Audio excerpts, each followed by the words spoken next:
Have you ever taken such a Why in the beating? hell did Why did you lead him to the body? They're still walking. Can you explain to me you why? knew then what was I'm going on? asking. Explain this.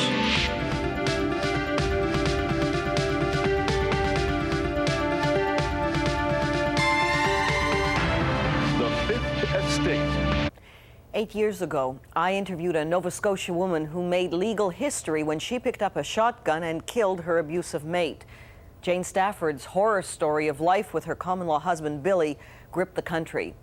The shot she fired forced Canadians to focus on the ugly truth of domestic violence. So it was with real sadness that I heard 7 weeks ago that Jane died violently of a gunshot wound. The autopsy report said Jane's death was consistent with suicide. Her family and friends aren't so sure. When I went to Halifax last month to try to find out what happened, I discovered that for Jane, life after Billy meant a constant struggle to cope with her own pain and the pain of battered women everywhere.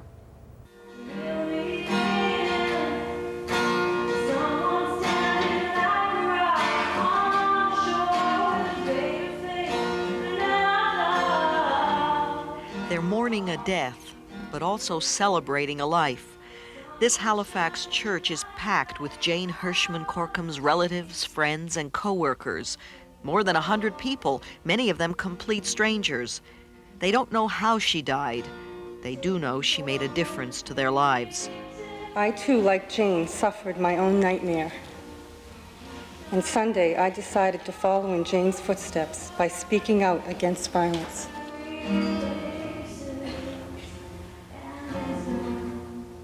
Jane did more than speak out. In the last 10 years, she became a symbol with a mission. She was on the Mayor's Task Force on Violence Against Women, on the Solicitor General's Committee on Women in Prison. She helped organize an emergency line and transition house, and she would personally speak to any woman whose husband was beating her up.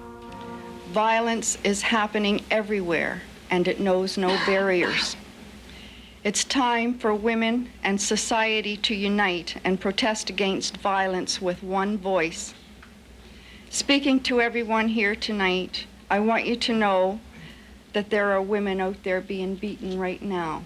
When she wasn't speaking out, Jane worked at a rehabilitation center as a nursing assistant. But on February 21st, Jane did not show up for her evening shift. 2 days later, her car was found in a waterfront parking lot. Jane's body was slumped down on the front seat. There was a bullet hole in her chest. She was 43. The picture of Billy Stafford was with Jane till the day she died. He was the husband who had terrorized and abused her and their young son Darren for 5 years. I first met Jane in 1984 in Bangs Falls, Nova Scotia, in the house that had become a prison for her and her son. Darren had to eat at the same speed as his father did. And lots of times he couldn't do that. So Bill would take the spoon and just keep shoving it into his mouth. And Darren would vomit right on the table. And Bill would just take his plate and scrape the vomit in the plate and keep on feeding him until it was gone.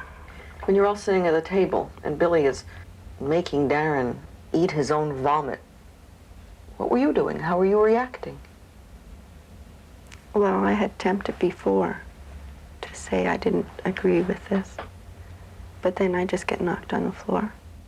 Sometimes Billy shot at Jane to see how close he could come without hitting her. And it was just within inches. How did you protect yourself? How did you keep from going crazy? I think it's from way back in childhood. I think you start building your barriers. Jane was the second oldest of 4 children. Her father was a career army man and the family moved around a lot. As a child, Jane often saw her father abuse her mother. My dad drank a lot, and it was a lot of problems in our home. Mom took a lot of the physical, emotional, and all. And He would actually hit her? Mm-hmm. Did you ever talk to your mother about it? You don't talk about those things. They degrade you, and you just don't figure it. Other people live like that. 10 years ago, on March 11th, 1982, something finally snapped in Jane. Billy was passed out drunk in the cab of his truck. but Jane was terrified he would make good his threat to kill Alan, her 16-year-old son from a previous marriage. Everything just sunk in, you know, what's going to happen when he comes to, what it's going to be. And I just beeped the horn, and Alan came out to the door, and I just told him to get the gun and load it. I just took the gun and put it in the window and just pulled the trigger. The truck was found early the next morning on a gravel road 10 miles away. Billy's head had been blown off by a shotgun slug fired at close range. Jane's murder trial received national attention, and because of it, the law was changed. Now, the battered wife syndrome is an accepted defense when a woman kills her mate. Jane walked out of that courthouse almost 8 years ago. She spent only a couple of months in jail, but when she got out, she had a mission: to put an end to violence against women. Jane became something of a celebrity, speaking out whenever she could, on national television and newspapers, at any podium. Battering and violence isn't the taboo. Speaking out about it publicly is. A book about Jane became a bestseller, but her life with Billy wasn't over when he died. Service for Sexual Assault Victims. Ann Keith was a friend, helping Jane deal with the torture Billy inflicted on her. In turn, Jane helped other women like herself who came here. If a woman is abused, it's a lifelong sentence. And she has to live with that for the rest of her life. And people who have not experienced violence don't understand the long-term psychological effects that abuse does have. And even if you break the cycle, there's still residual effect that keeps yes. seeping through? Yeah, it could be something very minor. It might be a smell, or it might be a touch, or it might be something that you see that brings back memories. Do you think it was so for Jane? I think every time she spoke, it brought back memories. And I'm sure that every day she lived some of this pain. After Billy was buried, it took 8 years for Jane to allow someone into her life. It was Joel Corkum, a 34-year-old mechanic. They were married last October, 4 months before Jane's funeral. But in that time, Jane started to build a life with Joel. They bought a house and began renovations with a vengeance. Jane did the decorating, Joel did the hammering.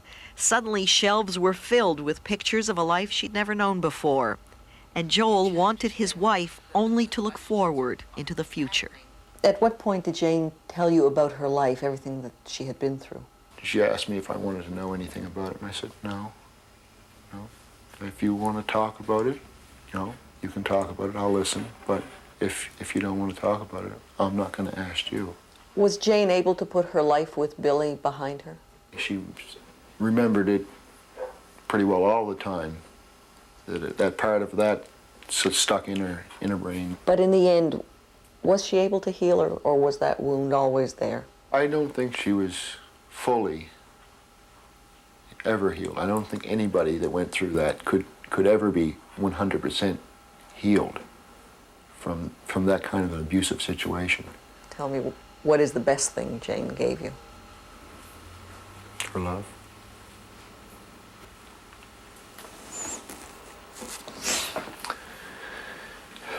Love and understanding. Just 2 days before Jane disappeared, she went to the offices of Nova Scotia Solicitor General. She was frightened. She had been receiving anonymous death threats by phone and letter. Liz Forrestel of the Elizabeth Fry Society works on behalf of women in prisons. Jane was on the board of directors. Forrestel was very concerned for Jane's safety. I heard one of these threats on my answering machine, and it terrified me, and I didn't even know at that time who they were referring to. And when I did make the connection, and we talked about the other threats that she had received, that whole situation scared me very much, and that's why we were working on getting it investigated. When did Jane start to get death threats? I guess it would have been late November, early December. What was the nature of the threats? Basically the same thing. Shut your mouth or we'll shut it permanently. It wasn't just the death threats that were getting in the way of Jane's personal happiness. She was having trouble with the law, convicted several times for shoplifting. It was a compulsion that brought her humiliation and disgrace. It was a symptom of her abuse, the kleptomania. And it bothered her terribly. I know the embarrassment that it brought to her family hurt her deeply. You know, the media attention. And because she loved her family so much, the last thing she would want to do would be to bring disgrace on them. Jane thought the media were persecuting her because every time she appeared in court, she made headlines. In January 1989, Jane took an overdose of pills. She woke up in the hospital in her own private hell. I think anybody, even her best friend, only knew a quarter of Jane. Only a quarter. And suicide was often on her mind, you know. You know this? Oh, yeah. Yeah. She spoke to you about it? And other people, too, yeah. Yeah. Despite Joel's support and the professional treatment, Jane's problems continued. In a letter to a friend 2 months before she died, Jane wrote, "I love Joel and my family very much, but I'd rather be dead than to continually bring them shame and humiliation." Jane was facing a new shoplifting charge, and her family didn't know about it. That's one of the reasons Paul MacDonald of the Halifax Police Department is ruling out murder.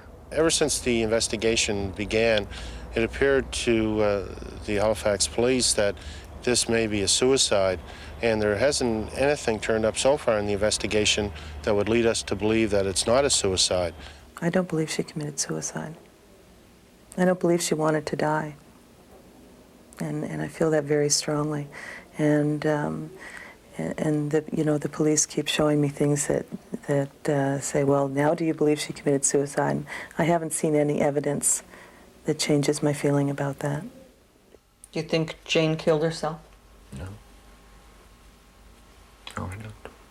And I know she wouldn't have put us through this, the family, because she was too loving and too caring.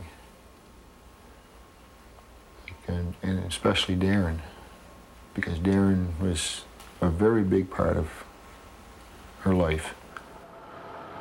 Joel gave the police the taped phone calls and notes threatening his wife with death. The RCMP is still analyzing them. Jane took those threats so seriously, she decided she had to have a gun to protect herself. She obtained a gun, and she said, that's all I asked her. I said, where'd you get that? If you don't know, you can't say. It was that gun police believe was found on the front seat beside Jane. It was a .38 caliber, an old type of revolver. There wasn't any serial number on the gun itself. However, we have indications that prior to Jane's death, she did have a similar type of a gun in her possession. Do you think you will ever find out conclusively how Jane died, whether it was suicide or murder? That's a very good question, and hopefully, yes, we will. But I couldn't write it in concrete that, yes, we will definitely know 100%.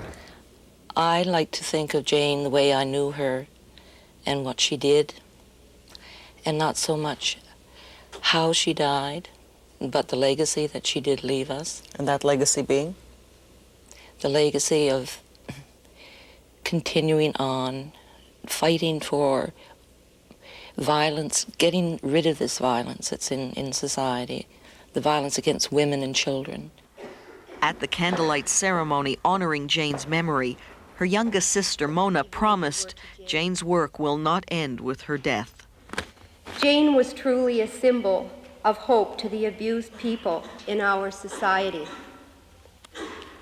We want you to know that her death was not a defeat for them, but a rallying point. And we vow to continue this work to create the society which Jane so desperately wanted.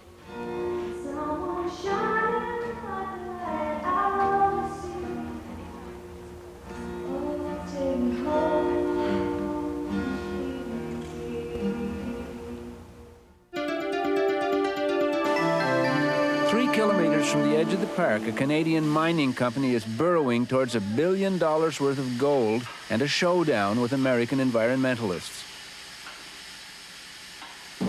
also be able to see Yellowstone Park here very shortly, just from over on this next little ridge. This is where a subsidiary of Noranda Minerals from Toronto wants to put 5.5 million tons of waste from an underground operation and 2 open pits. From here, you can see quite clearly that we're at the top of the world. Wade's world is under siege, so he's become part of an unprecedented campaign to save the wilderness, and step 1 is to prevent a Canadian gold mine. If a mining company could have found the worst possible place in the world to put a mining project, I think that they found it in this location. You would walk away from $1 billion worth of gold? If we thought we were going to be damaging the environment or putting at risk human health, yes, we would walk away from it.